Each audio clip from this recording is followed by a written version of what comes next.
Bonjour, bienvenue pour une nouvelle vidéo, j'espère que vous allez bien. Je suppose que vous connaissez l'un des circuits les plus grands du monde, et c'est ce qu'on va voir dans cette vidéo. C'est parti. Où se trouve le Nürburgring? Il se situe, comme son nom l'indique, dans la région du Nürburg, et à côté du château du Nürburg, et ça sera dans la région d'Ahrweiler, en Allemagne. La construction débute le 1er juillet 1925 et son ouverture sera le 1er juin 1927. Mais vous vous demandez combien coûte un circuit de 28 km avec toutes les compositions possibles? Et bien, ça aura coûté 8,1 millions de Reichsmark et ce qui vaut 8,3 millions d'euros.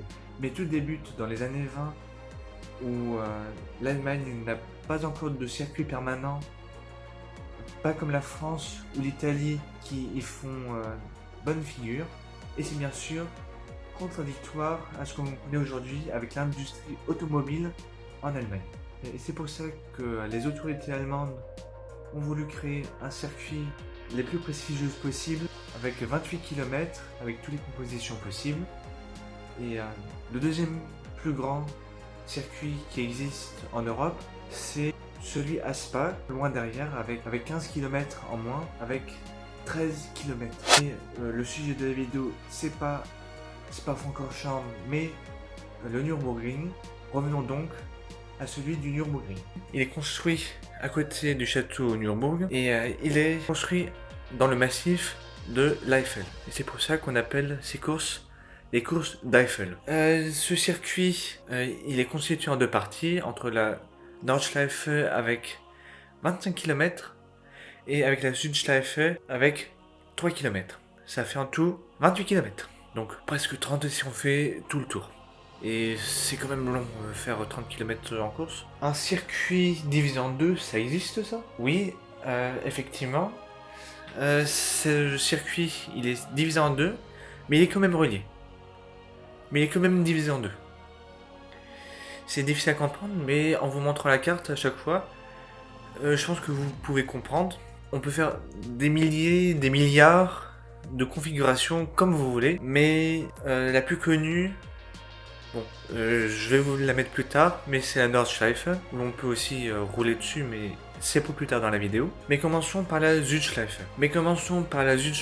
C'est la partie la moins utilisée, et c'est pour ça qu'elle est un petit peu moins connue aussi. Lorsqu'ils ont voulu la rénover et un petit peu la moderniser, en 1980, ils ont délaissé beaucoup de parties, mais heureusement qu'il y a encore des morceaux intacts. Mais je vais pas me tarder dessus, mais plutôt aller sur la Nordschleife. Ce grand circuit, voire très grand circuit de 25 km, on le surnomme l'enfer vert. D'un côté, on le nomme l'enfer parce que il y aura beaucoup de virages entre lents et rapides, mais aussi des virages où on passe un petit peu à l'aveuglette, parce qu'on ne peut pas voir à l'avance ce qui se passe dans le virage. Il sera un petit peu caché par mur, par un arbre, etc., etc. Mais pourquoi est-ce qu'on organise des courses sur un tel circuit qui est aussi dangereux? Merci que tu me poses la question, mais dans les années 30, l'industrie automobile allemande et italienne voulaient se démarquer et montrer leur puissance sur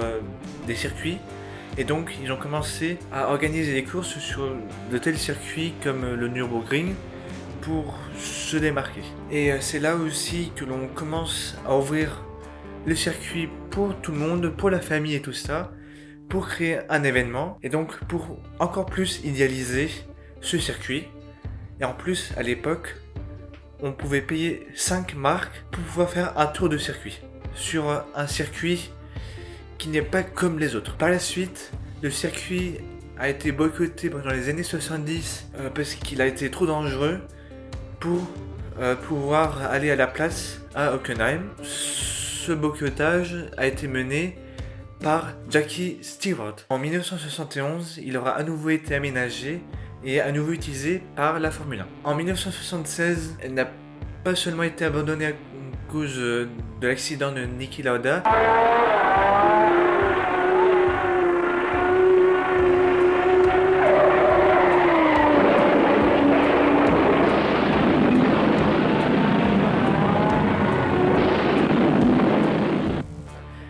aussi parce que la CSI n'a plus donné d'homologation à ce circuit pour la Formule 1. Mais je pense que c'est aussi un petit peu en raison de l'accident de Niki Lauda, donc indirectement, c'est à cause de l'accident de Niki Lauda que le circuit n'a plus le droit à participer aux courses de Formule 1.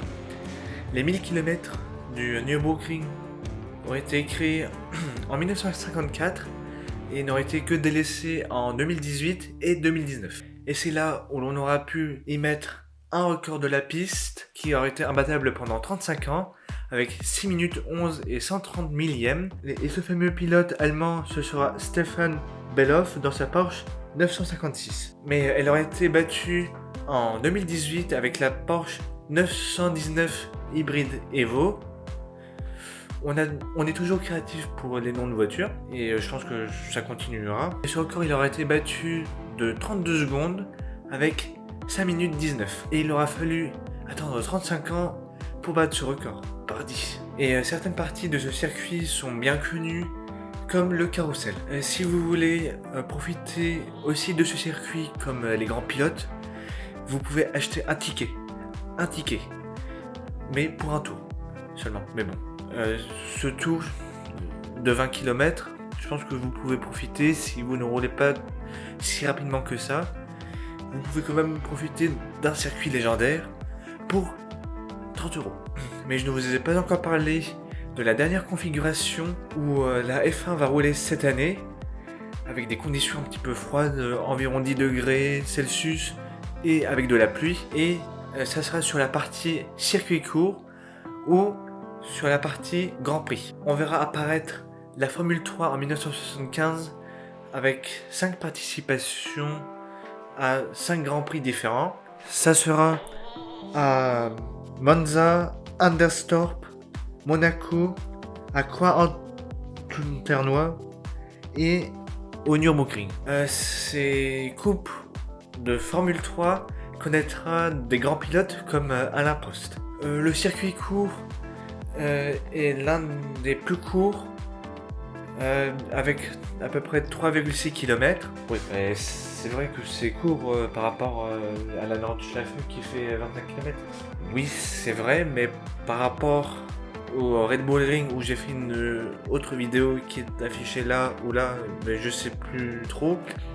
Mais elle, oui, c'est vrai, mais par rapport au Red Bull Ring où j'ai fait aussi une vidéo qui est là ou là, je sais plus, avec 4 km, donc avec 1 km en plus. Mais c'est vrai que par rapport à la Nordschleife, c'est rien du tout. C'est la fin de la vidéo, j'espère qu'elle vous a plu. N'hésitez pas à vous abonner, ça permet de soutenir la chaîne, des petites chaînes comme celle-ci. Et à la prochaine vidéo, ciao!